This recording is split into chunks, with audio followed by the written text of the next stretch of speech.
कुरुक्षेत्र और मैं हूं आपके साथ स्वाति श्रीवास्तव। बात होगी देवबंद की, जहां पर आज बैठक हुई है मुस्लिम संगठनों की, जिसमें बड़ी संख्या में मुस्लिम नेताओं ने हिस्सा लिया। दरअसल देवबंद में एक बैठक चल रही थी जिसमें ज्ञान वापी समेत कई मुद्दों पर चर्चा हुई और इस बैठक में जमीयत हिंद की बैठक में मदनी मौलाना बेहद भावुक हुए। क्या कुछ कहा उन्होंने, पहले सुन लेते हैं। हम लोग ऐसे मुश्किल हालात में हैं। आज हम यहाँ मौजूद हैं कि काम करने का शौक जरूर है,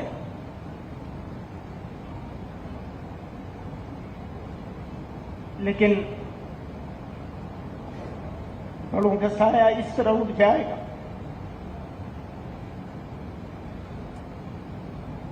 जब हमें जरूरत है। तो आज पश्चिम उत्तर प्रदेश में एक जलसा मुनक्कद किया गया। उस जलसे में बोलते हुए उनके अध्यक्ष ने यह बात कही कि आज मुसलमानों पे जुल्म की इंतहा हो गई। उनके अध्यक्ष बोले कि मुसलमानों पे जमीन तंग कर दी गई, मुसलमानों की जिंदगी जहन्नम बना दी गई। उन्होंने कहा मुसलमान डरा हुआ है। जमीयतुल उलमाए हिंद के अध्यक्ष मौलाना महमूद मदनी पाकिस्तान के प्रधानमंत्री इमरान खान का रोना जो यूएन में रोया था, उन्होंने उसको आगे बढ़ाने का काम उनके इशारे पर हिंदुस्तान में कर रहे हैं। इस बैठक में यह साफ निकल कर आ गया, इसके प्रमाण मौजूद हैं। तो इसलिए आप पाकिस्तान के हथियार से हिंदुस्तान पर वार करेंगे और घड़ियाली आंसू भी बहाएंगे। इन आंसुओं पर कोई आपके नरम होने वाला नहीं है और ना कोई मरहम लगाने वाला है। तो दरअसल जमीयत उलेमा की बैठक चल रही थी और मौलाना मदनी कितने भावुक हुए ये आपने सुना। उनके अल्फाजों में दर्द कूट कूट कर भरा हुआ है और जो दर्द उन्होंने बयां किया है वो आपने सुना, किस तरीके से भावुक हुए। दरअसल पैगाम क्या देना चाहते हैं इस मंच से, क्या पैगाम दिया जा रहा है मुसलमानों को इस मंच से, इस पर हम चर्चा करेंगे। तमाम लोग हमारे साथ मौजूद हैं इस वक्त स्टूडियो में, एक पूरा गेस्ट पैनल मौजूद है मेरे साथ में। हमारे साथ आमिर साबरी जी हैं, मुस्लिम स्कॉलर। सर बहुत स्वागत है आपका। इसके अलावा हमारे साथ मतीन खान जी हैं, प्रदेश अध्यक्ष मुस्लिम लीग के। हमारे साथ बीजेपी से अशोक पांडे जी हैं और प्रवक्ता हैं बीजेपी से, और चक्रपाणी जी महाराज जी हमारे साथ, अध्यक्ष अखिल भारतीय हिंदू महासभा से। आप सभी मेहमानों का बहुत बहुत स्वागत है इस पैनल पर। सवाल सबसे पहले मतीन खान जी आप ही से लेंगे, क्योंकि जिस तरीके से ये पूरा जो माहौल हम देख रहे हैं देश भर में एक बनाया जा रहा है, चाहे दोनों समुदायों से जुड़ा हुआ। सर सवाल ये है कि अल्फाजों में दर्द कूट कूट कर भरा हुआ है, तमाम बातें कही जा रही हैं। कहा जा रहा है कि अपने ही देश में हमें अजनबी समझा जा रहा है। देखिए, जो बातें अभी जमीयत के इजलास में जो बात आ रही हैं वो वाकई में इस मुल्क में जिस अंदाज में हालात हैं कि आप देखिए कि ज़रा सी बात पे लेकर के जिस तरह से मुसलमानों को कोसा और गाली दी जा रही है, एक बड़ा दयनीय हालात हैं। और इसके पीछे क्या मंशा है, अब इसमें तो जैसा कि इससे पहले जमीयतुल उलमा हिंद की एक मीटिंग हुई थी, उसमें ये बात तय हो गई थी कि साहब अब मुसलमानों को चाहिए कि जो भी जुल्म ज़्यादती हो रही हैं उसके ख़िलाफ़ वो सड़कों पर निकल करके एहतजाज करें। गवर्नमेंट को पता तो चले कि साहब हमारा ये गम गुस्सा है और इसी सिमत में जो है राष्ट्रपति से मिलें और जा कर के। मगर उस वक्त मुझे नहीं समझ में आ रहा है कि ये महमूद मदनी साहब जो जमीयतुल उलमा हिंद के दो जमीयत हैं, एक के ये ख़ुद साख्ता सदर हैं और पूरे भारत भर से लोग आए, वहाँ जो लोग आए उसमें उनके अखलास में, उनके दुख दर्द में कोई कमी नहीं थी। मगर ये उस वक्त आप देखिए कि बड़ी Jamiat all India Muslim personal law board, जिसमें सारे मकतब फ़िक्र के लोग, मतलब एक पूरा मजमुआ था मुसलमानों का, और उसको फ़ौरन उसी दिन कंडम कर देते कि साहब मुसलमानों को ज़रूरत नहीं है कि सड़कों पे आकर के एहतजाज करने की, और मुसलमानों को किसी तरह, मतलब ये सेफ गार्ड के लिए आ गए थे कि मोदी सरकार के सेफ गार्ड में रहे। और ये मैं तो समझता हूँ कि एक बहुत बड़ा जब हालात देखे, जब कौम ने इनको नकारा, तो उसके बाद ये निकल करके आए और आ करके जिस अंदाज में एक प्रोटेस्ट जो जलसा किया है, और उसमें ये कह रहे हैं कि मुझे तो बड़ा अजीब सा लग रहा है कि क्या चाहते हैं, किस तरह का ये पैगाम देना चाहते हैं। मतलब दर्द है, इसमें कोई वो नहीं है, मगर आज ये है और कल वो था। भाई कल आप मोदी की हिमायत में बैठे हुए थे, आज मोदी की मुखालिफत में, ये बात नहीं समझ में आ रही है ना, समझने की जरूरत है। अरे सर, उन्होंने तो हिंदू मुस्लिम एकता की बात कही है। यहाँ से जो फैसले लिए जाते हैं पूरे देश में नजीर बनते हैं, देश क्या विदेशों में नजीर बनते हैं। बिल्कुल बिल्कुल नजीर बनते हैं, यही तो बैलेंस करने के लिए आए हैं। बैलेंस कि कहीं लोग मुसलमान जो हैं वो सड़कों पे निकल के आके प्रोटेस्ट ना करने लगे, जालिम को जालिम कहने ना लगे, ये इसको बैलेंस करने के लिए ये किया गया। बहुत भावुक नजर आए हैं बिल्कुल बिल्कुल। ये अपने ही देश में अजनबी कौन है, ये इमोशनल इनका वो है, इनके पिक्चर्स और मेलोड्रामा पुराना आप देख लीजिए ना, प्रेस रिलीज जारी किया है ना, ये इस तरह से बिल्कुल बिल्कुल भावुक हो करके मुसलमानों के जज्बात को दबाने के लिए कि लोग कह ना सके, राष्ट्रपति के पास गुहार ना लगा सके, सड़कों पे उतर करके जो लोकतांत्रिक अधिकार है उसके खिलाफ उस पे जो है सड़कों पे ना निकल पाए। ये इसलिए इन्होंने लोगों के गुबार को कम करने के लिए इस तरह का किया है। ये पूरा प्रो गवर्नमेंट प्रोग्राम है। ठीक है साबरी साहब, अपने ही देश में अजनबी कौन है, आप भी मानते हैं?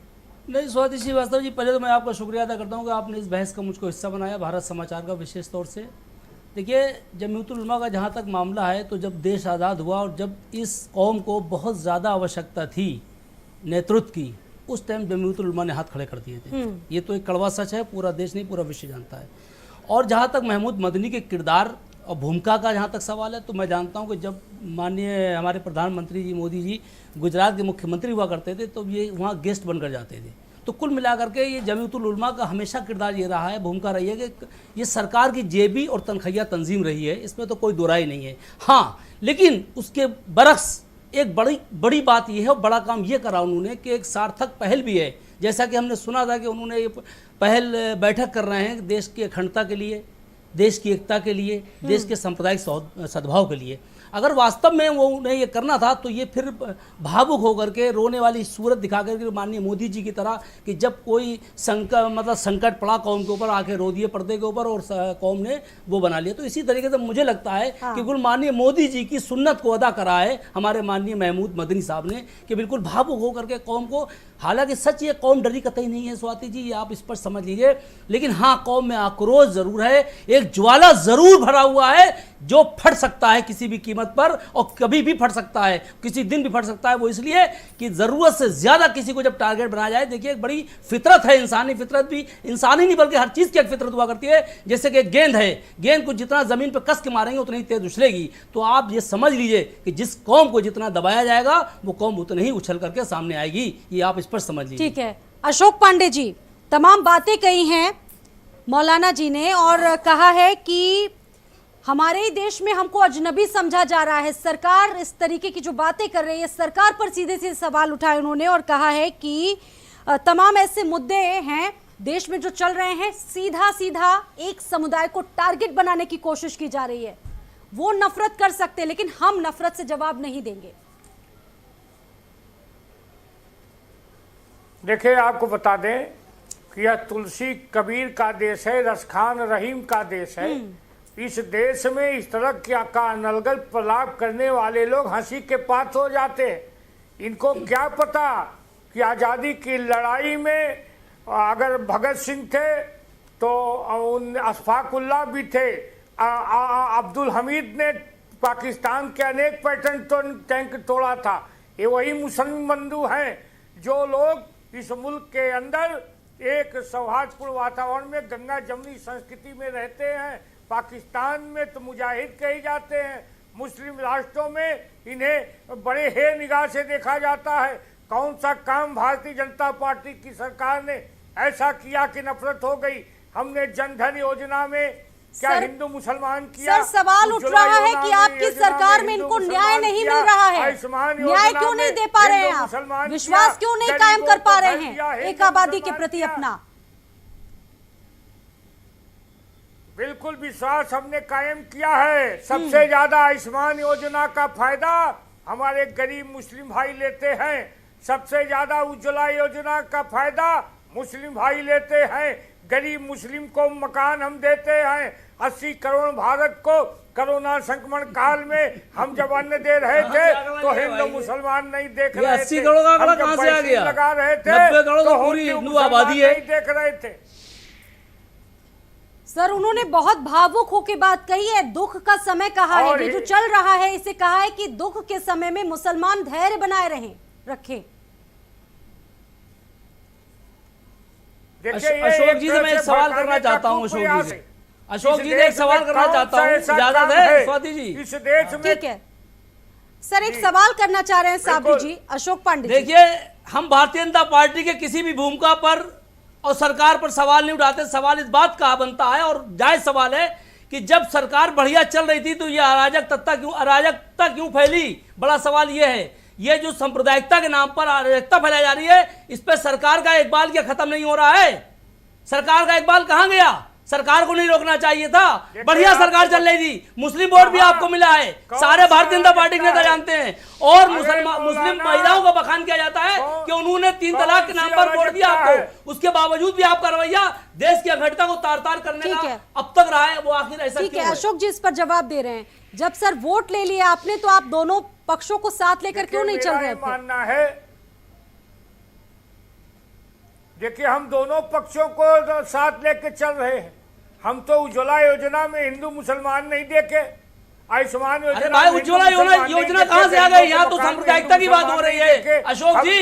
अरे आप उज्ज्वला योजना का बखान ना करिए, उज्ज्वला योजना का बखान ना करिए। बहुत ज्यादा मुसलमानों को उसमें मिला भी नहीं कुछ। ये देख रहे हैं हिंदू मुसलमान, ये लोग देखने वाले लोग हैं। उज्ज्वला योजना जिस पॉइंट पे बात हो रही है, जिस मुद्दे पे बात हो रही है, वो मुद्दे पे बात करिए। हमारे मुद्दे पे बात करिए। मुद्दा है अराजकता का, मुद्दा है सांप्रदायिकता का। चक्रपाणी महाराज भी हमारे साथ जुड़े हुए हैं इस वक्त। मुसलमान को उनके पास भी मुझे जाना है, आप लोगों के पास मैं वापस आऊंगी। चक्रपाणी जी महाराज, ये जो देश में हो रहा है आप इसे किस तरीके से देख रहे हैं? आप लोगों की ही तर्ज पर, हिंदुओं की ही तर्ज पर आप लोग धर्म संसद मुस्लिम भाई संकट में का है आयोजन करते हैं और मुस्लिम जो संगठन है वो कह रहे हैं कि हम सद्भाव संसद का आयोजन करेंगे। किस तरीके से देख रहे हैं चक्रपाणी जी आप इसे? जी देखिए स्वाति जी, जो भावुक मौलाना मदनी साहब हुए हैं, ये भावुक नहीं है बल्कि मुस्लिम समाज को भड़काने का एक तरीका है।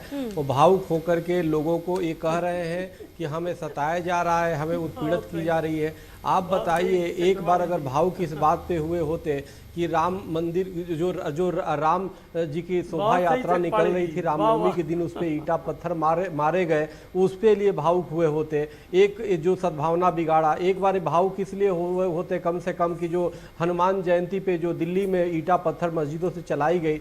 आप देखो कितनी शर्मनाक बात है, शाहरुख जैसा जो यहाँ दिल्ली दंगे का दोषी है, जब वो बाहर निकलता है तो उनके समाज के कट्टरपंथी लोग उसका स्वागत करते हैं फूल मालाओं से। तो इस पे अफसोस करना चाहिए मौलाना मदनी साहब का। तो तीन लोग और बाद में पकड़े गए थे, उनका भी नाम ले लीजिए। अरे आपके समाज से भाई, आप बीच में लगते हैं, नहीं, आप डिबेट जिहाद करने लगते हैं। जब आप अन्याय बात आप बोल रहे थे, मैं नहीं बोल रहा था, तो अच्छा नहीं लगता ना। मेरा मजबूरी है मेरा बोलना। आप संत है और संत समाज में अच्छी निगाह से देखा जाता है, तो आप भी झूठ बोलेंगे तो कैसे मामला चलेगा?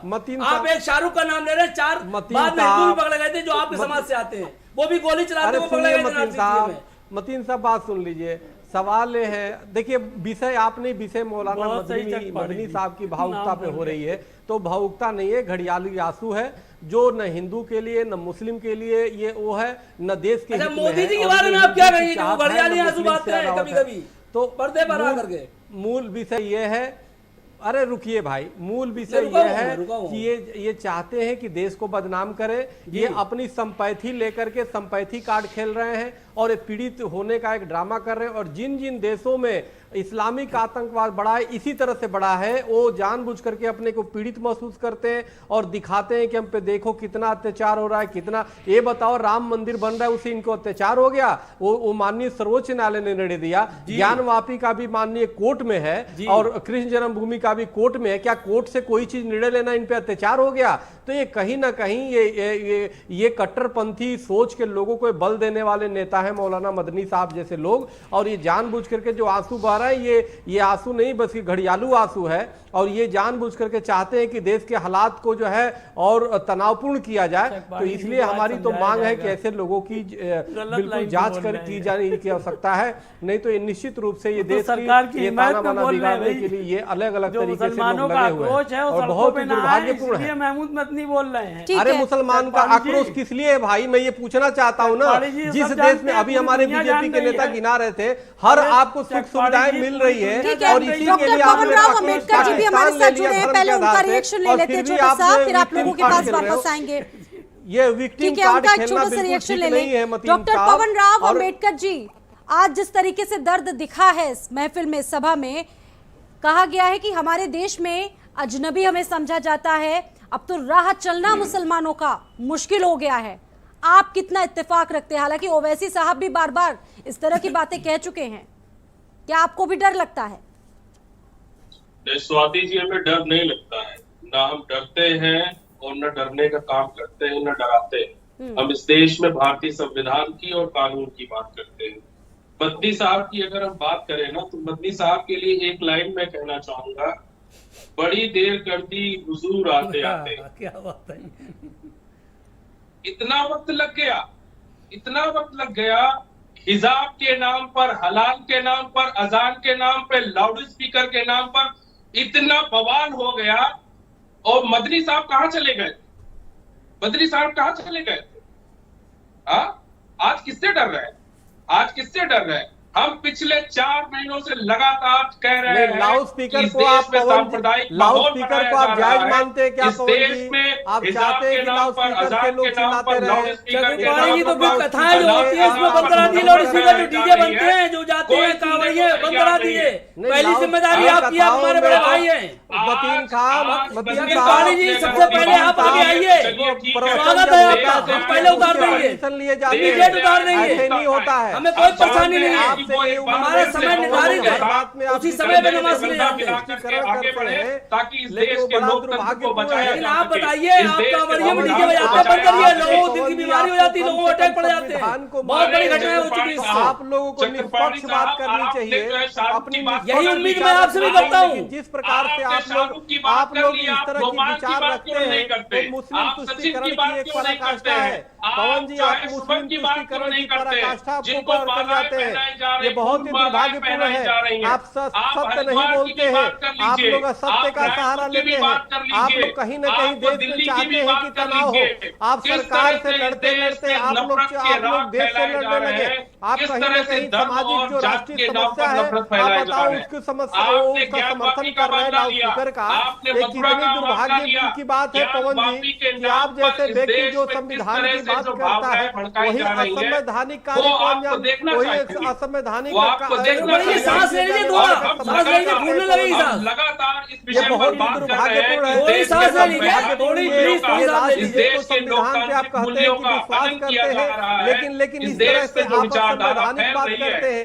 आप पवन जी, आपसे इस तरह की उम्मीद नहीं थी। मतीन खान जी, आपसे उम्मीद नहीं थी, पवन जी से उम्मीद नहीं थी। असंवैधानिक बात आप करते हैं, आप हमेशा मुस्लिम तुष्टीकरण करते हैं, आप मुस्लिम तुष्टीकरण की बात करते हैं, तुष्टीकरण की राजनीति करते हैं। आप कौन सी बात कर रहे हैं? किस तुष्टीकरण की बात कर रहे हैं? किस तुष्टीकरण की व्याख्या कर दीजिए। आप तुष्टीकरण, अरे इस तुष्टीकरण की व्याख्या कर दीजिए ना, वजाहत कर दीजिए। तुष्टीकरण कहते किसी, आप हिंदुत्व के नाम पर पिछले 20 साल से राजनीति कर रहे हैं, ये क्या है? आप बता दीजिए ये क्या है? ये तुष्टीकरण नहीं है। अरे चल पड़िए, आप बता दिए तुष्टीकरण नहीं है। 30 साल से पिछले 30 साल से आप जो हिंदू की राजनीति कर रहे हैं, ये तुष्टीकरण नहीं है, ये बता दीजिए।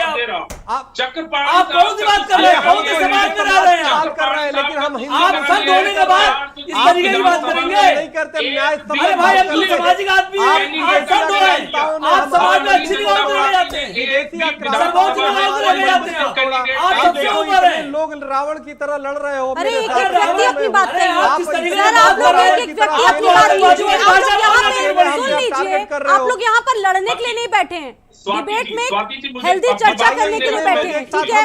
लड़िए, अपनी अपनी बातों को रखिए, प्लीज लड़ क्यों रहे हैं आप लोग? हम पे अकेले